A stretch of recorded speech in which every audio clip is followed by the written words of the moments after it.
Hello everyone! Welcome sa Kitchen Pinoy! Magluluto tayo ngayon ng kakanin rolls. Ito yung malagkit na nilalagyan ng mga palaman, ini-steam. Madali lang lutuin ito.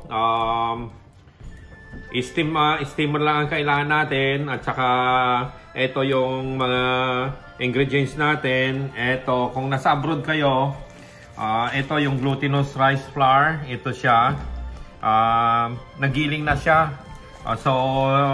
Pwede nang gamit. Ito yung ginagamit namin kasi wala namang gilingan dito sa abroad. At ito yung keso natin. Ito cheddar cheese at saka yellow at white, parang cheddar cheese ito. So kahit anong keso ang ilagay ninyo na palaman. So ito yung importante dito din na isa. Ito yung latik. Ito yung latik natin. Ayan. Yung paggawa ng latik, madali lang. Yung lulutuin mo lang yung coconut milk. Dahan-dahan lang siya hanggang magmantika na siya at magkaroon na siya ng latik. Then ito yung almond. Usually peanut ang ginagamit sa paggawa. Yung kapatid natin sila yung gumagawa nito, recipe na to. Peanut yung ginagamit nila. Pero ngayon, almond, gigilingin ko ito ng katamtaman lang yung laki niya. And ito yung gatas na matamis. Ito yung gatas na matamis. So, isang lata lang ito sa dalawang. Itong malagkit natin pala, 1 pound per bag ito. So, itong 2 bags, almost 1 kilo ito, mga nasa 960 grams ito. So, walang 1 kilo ito, mga kunti na lang mag 1 kilo. Then, ito yung gata natin. Ayan. Gagamit tayo ng gata. Ito, 3 gata ang ilalagay natin. At saka ito, yung tamis niya, depende na sa kung gaano katamis ang gusto ninyo. Pero sa akin to, matamis na yung isang lata para dito sa dalawang 1 kilo. Sabihin na natin almost 1 kilo na to kasi konting diferensya na lang. So, ayan, unang gagawin ko, ito yung gigilingin ko muna. At saka ito nga pala, ito butter. Nag-melt ako ng konting butter. At dito ko siya i-steam. Ayan.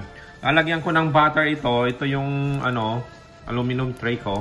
Lalagyan ko ng butter para madali siyang, hindi siya mag-stick. Maganda pag butter. Brasan lang natin siya ng ganyan dito, hanggang dito sa gilid niya. Para pag tinanggal natin, madali siyang maalis.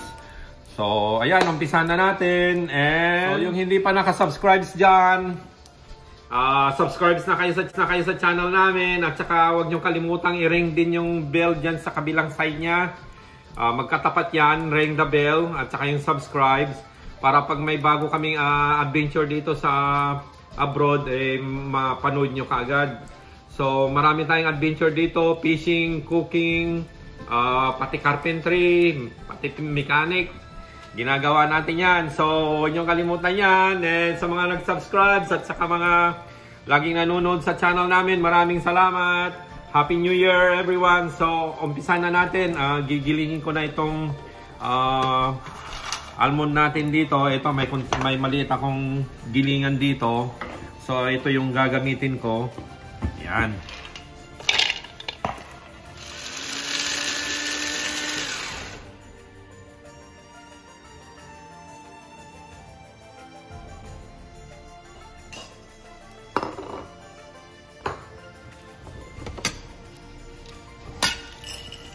So, ayan. So, ito, lalagyan ko ng egg. Mas masarap pag may egg. Pero optional ito. Kung gusto ninyong may egg at saka, lagyan ninyo. Pero ito, yung mga dating recipe nito, walang egg. So, ngayon, medyo upgraded siya. Lalagyan ko ng egg para mas masarap siya lalo. Yan.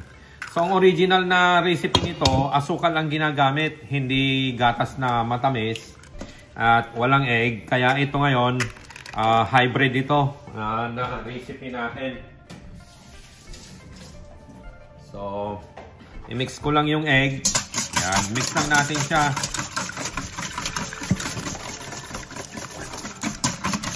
bago natin ilagay yung ito, yung coconut milk natin. Yan. So itong coconut milk, ano ito, galing ng Thailand ito. Yan. Then nilagay na natin din yung ito, yung matamis na gatas ito. Yan. Kung wala kayong matamis na gatas, sugar lang ang ilagay ninyo, white sugar. So yung isang gata, hindi ko muna inilagay. Yan. Kasi naglagay ako ng egg. Mag-iiba na yung ano ng recipe natin. So, yan. Yan. So, yan. Inilagay ko din yung isang lata pa. I-mix lang natin siya. At kung kulang ng ano, either tubig or gata din ang ilagay ninyo. Yan. So, ito na siya. Ayan, oh. Ganyan yung consistency na gusto nating kunin. Ayan. Yung ano lang siya. Parang sa puto. Ayan. Yan ang gusto nating kunin. 3 latang coconut milk ang nailagay dito at saka isang latang gatas na matamis. Add some water if needed. So, ayan siya. Kung gusto nyo pa ng gata ang idagdag nyo instead na water, gata na lang kung gusto ninyo. Option na ninyo yan. So, ayan. Then, hayaan muna natin siya ng mga 25 minutes to 30 minutes. Takpan lang natin siya. Makapag-rest muna siya. Then, saka natin i-steam. Siya iluluto. Ito. Lalagyan ko lang siya ng... Depende sa laki ng lulutuin ninyo. Yan.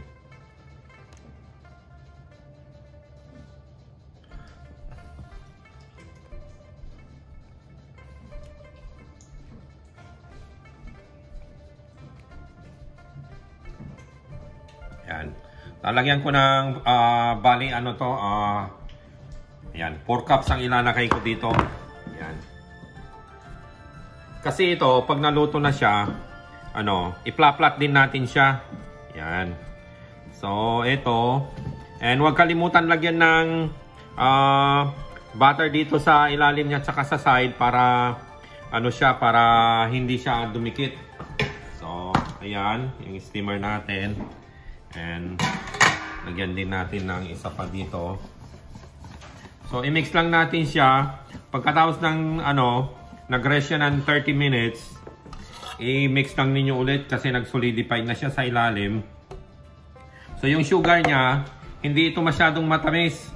Kaya, option na ninyo yon kung gusto niyo magdagdag ng sugar.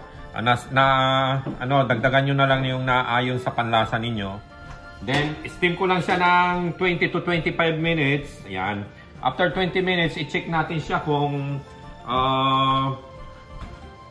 okay na siya. Kung wala nang didikit doon sa tinidor o kaya sa toothpick. Ayan. So, ito. Ayan yung steamer natin. So, ayan. Ito. 30 minutes ko rin siyang iniluto. Ayan na siya. Wow. So, hanguin lang natin siya. So, ito na siya. Ito, nilagyan ko ng plastic itong tray para yan ang pangbabalot natin. Ayan, nilagyan ko ng oil para hindi siya madikit. Ayan. Then, ito na yung ano natin. So, ito. Ayan. I-flat lang natin siya. Ayan. So, ayan. Kahit na anong pang-flat ninyo, pwedeng basta ma-flat lang siya.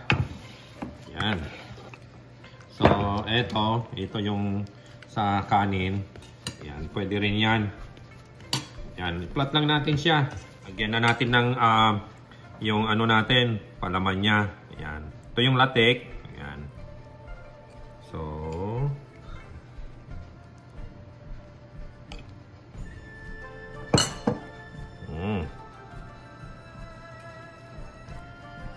spread lang natin yung latik natin. Yan yung nagpapasarap dyan. Then, lagyan natin ng ito yung almond.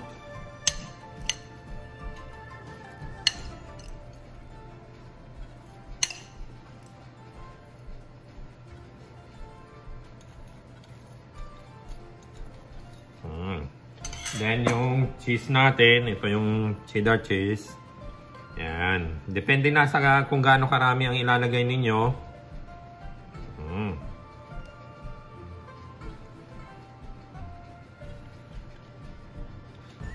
Wow. Then, i-roll na natin siya. Sama na natin yung plastic niya para mas madaling i-roll.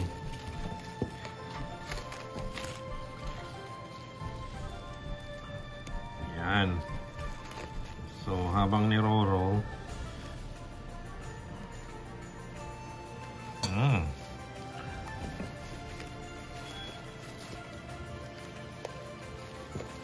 yan. Then,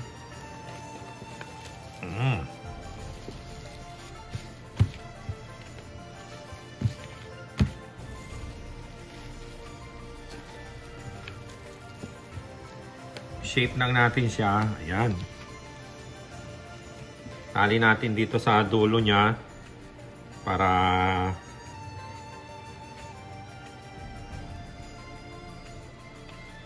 ayan. Palamigin lang natin siya ng konti bago tayo kumain para medyo mag-firm siya. Ayan. Cut lang natin yung excess niya, plastic niya.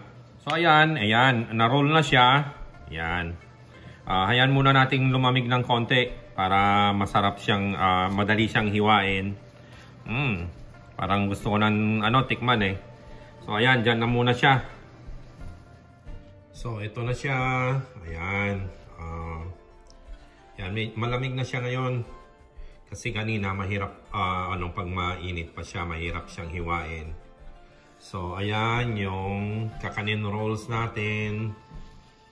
Yan, katamtaman lang yung asukal niya. So kung gusto nyo mas matamis, dagdagan nyo na lang kung ano yung naaayon sa panlasa ninyo.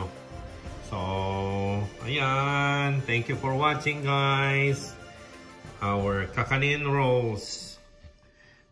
Sarap siya.